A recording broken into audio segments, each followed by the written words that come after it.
semua, kita berjumpa sekali lagi. Dan pada kali ini saya akan berkongsikan dengan Anda cerita tentang keladi jenis Colocasia. Bagi mereka yang baru pertama kali mengikuti YouTube channel saya, jangan lupa like, subscribe, dan share. Ya, adalah sejenis keladi yang suka akan air, dan kebiasaannya keladi jenis Colocasia ini berbatang tinggi, dan ada juga yang mampu mengeluarkan daun yang sebegitu besar. Antara yang pernah saya lihat yang mampu mengeluarkan daun yang begitu besar adalah seperti Midori Soul, Black Magic, dan juga Madeira. Mereka mampu mengeluarkan daun yang cukup besar apabila mereka berada di kawasan ataupun dijaga dengan cukup penuh kasih sayang. Bagi Anda yang punyai keladi jenis Colocasia, mungkin suatu ketika dahulu apabila kita mula-mula berjinak-jinak di dalam penanaman keladi ini, ramai yang tertanya-tanya apabila melihat satu sulur yang keluar semakin memanjang dan tidak tahu apa yang perlu dilakukan kepada sulur tersebut.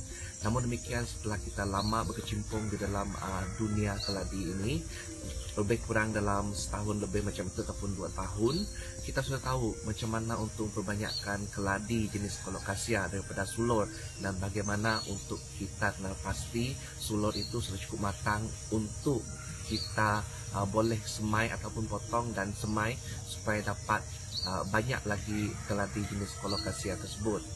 Dan saya rasa umum juga sudah maklum bahwa jenis keladi Colocasia ini sangat suka akan air, dan jangan biarkan keladi jenis Colocasia Anda kekurangan air, kerana ianya mampu menyebabkan Colocasia Anda kelihatan layu dan lesu. Keladi jenis Colocasia ini sangat suka akan air. Pun begitu, ianya memerlukan cahaya yang sangat banyak, ataupun ianya boleh ditempatkan direct sunlight untuk pembesaran keladi ini. Dan kebiasaannya tempat yang sesuai untuk kita tanam keladi ini adalah di kawasan yang lapang, kerana keladi ini akan mengeluarkan sulur, dan semakin subur kawasan tersebut maka sulur itu akan menjalar semakin panjang, dan daripada sulur itu boleh terhasil dengan banyaknya anak keladi tersebut jika kita tahu bagaimana cara untuk memperbanyakkan keladi jenis Colocasia ini.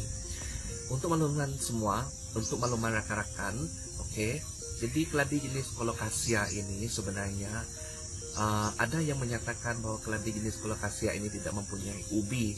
Namun apabila kita cuba menggali keladi jenis Colocasia ini, kita akan lihat ubi keladi tersebut. Namun ubi keladi jenis Colocasia ini sangat berbeza dengan keladi Alocasia dan juga Caladium, kerana percentage ataupun peratusan apabila kita kerat ubi keladi jenis Colocasia ini dan kita semai, peratusan untuk hidup adalah sangat tipis sekali.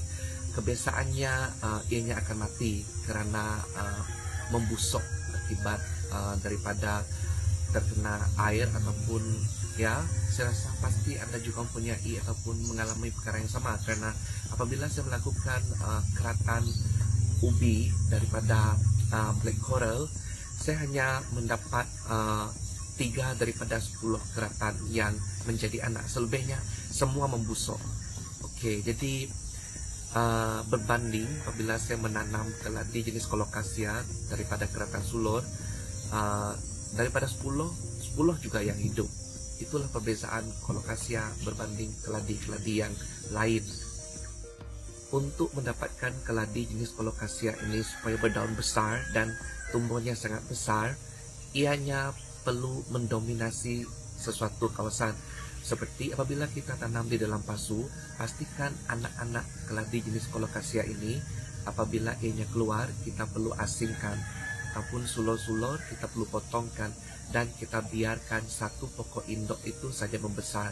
Maka pokok itu akan membesar dengan jayanya dan akan mengeluarkan ataupun menghasilkan daun yang cukup besar, dan kita sangat berpuas hati apabila melihat daun Colocasia kita sangat besar. Namun sekiranya ianya ditanam di dalam pasu dan ianya tumbuh padat, Colocasia kita itu perlahan-lahan akan menjadi kecil dan ianya tidak akan mengeluarkan daun yang besar. Mungkin ada rekan-rekan yang tidak tahu bahwa kebanyakan keladi jenis yang berwarna hitam adalah keladi yang tergolong di dalam golongan keladi colocasia.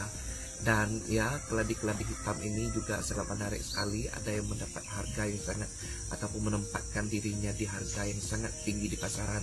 Dan pada masa kini kita sedia maklum bahwa Black Lava adalah antara keladi yang masih lagi berada di tahap yang tertinggi. Dan ya, kebanyakan keladi-keladi kayangan suatu ketika dahulu adalah daripada golongan keladi colocasia, namun sudah jatuh ke bumi. Pemotongan perlu dilakukan terhadap daun-daun colocasia yang sudah tua, sama juga seperti keladi alocasia. Pemotongan perlu dilakukan terhadap daun-daun yang sudah matang supaya ia cepat mengeluarkan daun baru, dan daun baru yang terhasil akan lebih besar lagi daripada daun yang sebelumnya.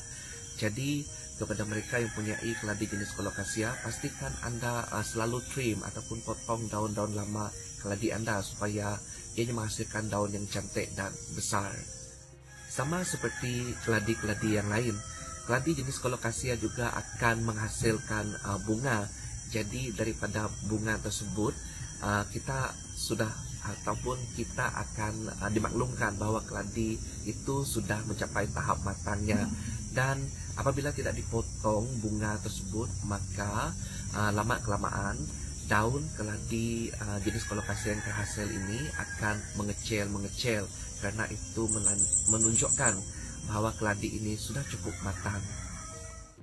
Cara pembiakan keladi jenis colocasia ini juga sangat mudah dan senang sekali. Ianya mempunyai 3 jenis cara berbanding daripada keladi-keladi yang lain ataupun jenis keladi yang lain seperti caladium dan alocasia. Colocasia mempunyai satu keistimewaan di mana ianya boleh dibiakkan melalui 3 jenis cara, yaitu yang pertama adalah yang paling mudah sekali melalui keratan sulur, yang kedua daripada keratan ubi namun persentage sangat rendah sekali, dan yang seterusnya adalah daripada persilangan di mana pendubungan dilakukan terhadap keladi-keladi colocasia. Dan juga ada jenis keladi colocasia yang menghasilkan biji selepas berbunga, dan daripada biji itu kita boleh tuai dan kita boleh semai biji colocasia itu. Untuk media semaian bagi keladi jenis colocasia ini cukup hanya sekadar menggunakan media tanah yang simple tetapi polos, di mana kita boleh menggunakan kompos kelapa sawit karena ianya agak kasar, dicampur dengan tanah topsoil, dan boleh juga dicampur dengan sekam padi ataupun kokopit sedikit supaya tanah itu gembur dan akar keladi jenis colocasia ini cepat merebak, kerana ianya memerlukan ruang ataupun pengudaraan yang bagus untuk tumbuh besaran keladi ini. Yang penting sekali, keladi ini sangat memerlukan air yang banyak. Jadi pastikan Anda apabila menanam keladi ini di dalam pasu, Anda harus meletakkan penakung air di bawah pasu Anda supaya ianya sering ataupun terus-menerus membekalkan air kepada tanaman Anda.